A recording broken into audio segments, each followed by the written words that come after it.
नमस्कार मित्रों, जय श्री श्याम, राधे राधे।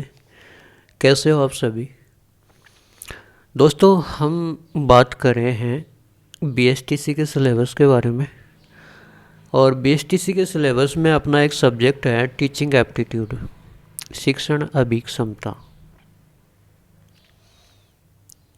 इस सब्जेक्ट में 7 टॉपिक हैं और उन 7 टॉपिक में से 50% आएंगे परीक्षा में, और 1% 3 नंबर का होगा, तो कुल अंक कितने हो गए? 150। 7 टॉपिक में से हम पहला टॉपिक पढ़ रहे हैं शिक्षण अधिगम, टीचिंग लर्निंग।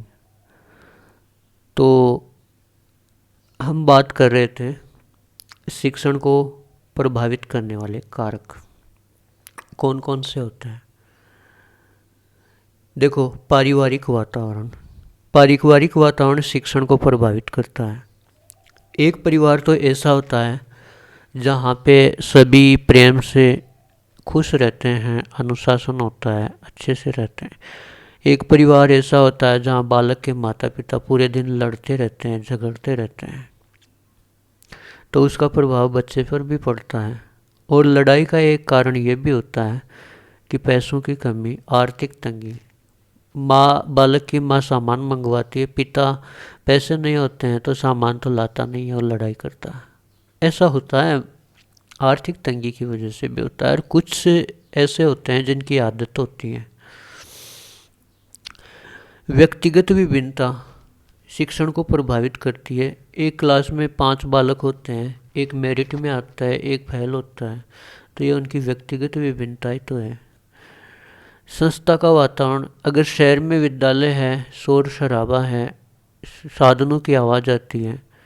एक विद्यालय गांव के अंदर है जहाँ पे शांत वातावरण है, सारी सुख सुविधाएं हैं, टीचर हैं, सारी बढ़िया बढ़िया व्यवस्था है, तो वहाँ पे बच्चे ज़्यादा सीखते हैं। तो संस्था का वातावरण भी शिक्षण को प्रभावित करता है। कक्ष में संवेगात्मक स्थिति, तो संवेगात्मक स्थिति क्या है, ये भी शिक्षण को प्रभावित करती है। सिलेबस आसान है या कठिन है? आसान है तो ठीक है, कठिन है तो समझ में कम आएगा, ये भी शिक्षण को प्रभावित करने वाला कारक है।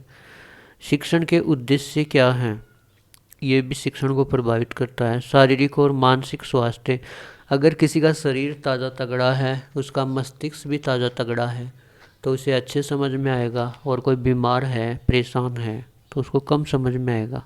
तो शारीरिक और मानसिक स्वास्थ्य भी शिक्षण को प्रभावित करता है। अध्यापक का व्यक्तित्व भी शिक्षण को प्रभावित करता है।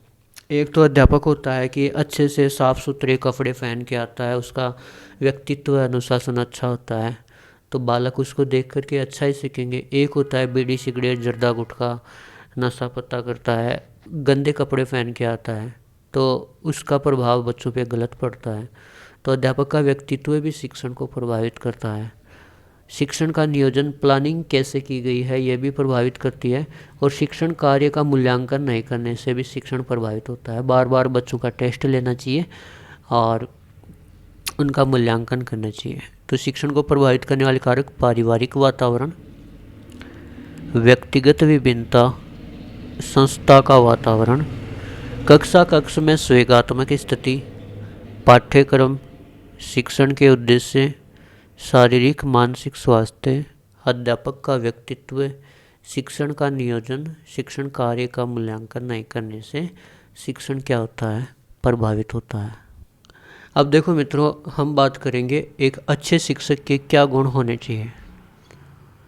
उत्साही होना चाहिए शिक्षक। टीचर कैसा होना चाहिए? उत्साही होना चाहिए, मोटिवेट होना चाहिए, तभी तो बच्चों को अच्छे से पढ़ा पाएगा, मोटिवेट कर पाएगा। अगर खुद ही आलसी है तो बच्चों को क्या पढ़ाएगा? एक टीचर तो है जो उत्साही है, एक ऐसा टीचर जो क्लास में आता है, कुर्सी पे बैठ जाता, करता अरे बच्चों आज तो मन ही नहीं कर रहा है पढ़ाने का, आप बातें करो, मजे लो मजे। और एक टीचर होता है कि जो मोटिवेट होता है, बच्चों को कहता है कि बच्चों पढ़ने से आपका भविष्य बनेगा, ऐसा होगा, आप नौकरी लगोगे, आपके माता पिता को आप आगे चल कर के सेवा करोगे और करोगे, मतलब बहुत अच्छी अच्छी चीज़ें बताएगा। तो वो उत्साही शिक्षक होता है, वो अच्छा शिक्षक होता है। वेशभूषा सादा वेशभूषा होनी चाहिए, लेकिन साफ सुथरी स्वच्छ होनी चाहिए, धुली हुई होनी चाहिए। उसका चरित्र है वो उत्तम होना चाहिए। ऐसा नहीं है कि बीड़ी सिगरेट पान गुटखा करने वाला हो। अच्छा टीचर होना चाहिए। प्रेम और सहानुभूति, बच्चों के जब बच्चों से बात करता है तो एक टीचर तो ऐसा होता है कि गुस्से में बात करता है तो बच्चे बात करने से डरते हैं। एक होता है कि मधुर तरीके से बात करता है, प्रेम और सहानुभूति की तरीके से बात करता है, वो अच्छा शिक्षक होता है। अपने विषय में पारंगत होना चाहिए। जैसे मैथ का टीचर है तो मैथ विषय में परफेक्ट होना चाहिए। हिंदी का तो हिंदी में, विज्ञान का है तो विज्ञान में अच्छा होना चाहिए। नेतृत्व के गुण होने चाहिए उसमें, जैसा वो कहे वैसे ही बच्चे करें तो उसके नेतृत्व के गुण अच्छे हैं।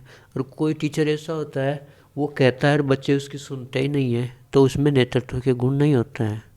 कक्ष पर नियंत्रण रखने वाला होना चाहिए। अगर वो क्लास में कह दे बच्चों को कि भाई बात नहीं करनी, आराम से बैठो, टेस्ट दो और जो चीज़ पढ़ा रही है उसको पढ़ो, तो उसका नियंत्रण अच्छा होना चाहिए। स्पष्ट वक्ता, मतलब बोलने का तरीका साफ सुथरा अच्छा होना चाहिए। शिक्षक के अपने सिद्धांत होने चाहिए, अपने प्रिंसिपल होने चाहिए पढ़ाने के। शिक्षक दूरदर्शिता का विचार वाला होना चाहिए, वो आगे की सोचना वाला होना चाहिए कि हम बच्चों को अच्छी शिक्षा देंगे तो ये आगे चल कर के अच्छे बालक बनेंगे, अच्छे व्यक्ति बनेंगे।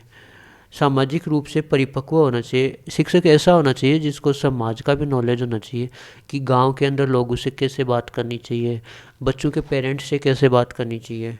धैर्यवान और सहनशील होना चाहिए। ऐसे उत्सुक होने वाला नहीं होना चाहिए, धैर्यवान होना चाहिए, सहनशील सहनशील होना चाहिए। प्रत्येक कार्य को बिल्कुल आराम से करने वाला होना चाहिए, जल्दबाजी करने वाला नहीं होना चाहिए। तो अच्छे शिक्षक उत्साही, अच्छी वेशभूषा, सादा, उत्तम चरित्र, प्रेम और सहानुभूति वाला, सब्जेक्ट में परफेक्ट लीडरशिप के गुण, कक्षा पर कंट्रोल करने वाला, स्पष्ट वक्ता, उसके अपने प्रिंसिपल होने चाहिए, दूरदर्शिता विचार वाला होना चाहिए, सामाजिक रूप से परिपक्व होना चाहिए, धैर्यवान, पेशेंस और सहनशीलता वाला होना चाहिए। अब एक प्रश्न कर लेते हैं। किसी गद्यांश का सारांश बताना किस शिक्षण सूत्र पर आधारित है? हमने पढ़ा था एक शिक्षण सूत्र विश्लेषण से संश्लेषण की ओर, और उसमें हमने संश्लेषण में पढ़ा था क्या कि किसी भी चीज़ का सारांश निकालना, तो वो क्या है? संश्लेषण। सारांश बताना क्या है? संश्लेषण है। अच्छे शिक्षक के गुण हैं दूरदर्शिता, सहानुभूति, स्पष्टता, उपरोक्त सभी। तो एक अच्छे शिक्षक में ये सारे ही गुण होते हैं, तो इसका सही जवाब हो जाएगा उपरोक्त सभी। और जब अध्यापक बालकों को छोटे छोटे टुकड़ों में विभाजित करके, जब अध्यापक बालकों को थोड़ा करेगा छोटे छोटे टुकड़ों में, जब अध्यापक बालकों को सिलेबस या पाठ्यक्रम को छोटे छोटे टुकड़ों में विभाजित कर अध्ययन करवाता है तो कौन से शिक्षण सूत्र का प्रयोग करता है? तो पहले तो पूरा सिलेबस बताता है, फिर एक एक टॉपिक उनको पढ़ाता है। तो ये शिक्षण सूत्र कौन सा हो गया? पूर्ण से अंश की ओर। तो बच्चों आज की क्लास में इतना ही। अच्छे से पढ़िए और अपनी तैयारी में लगे रहिए। धन्यवाद।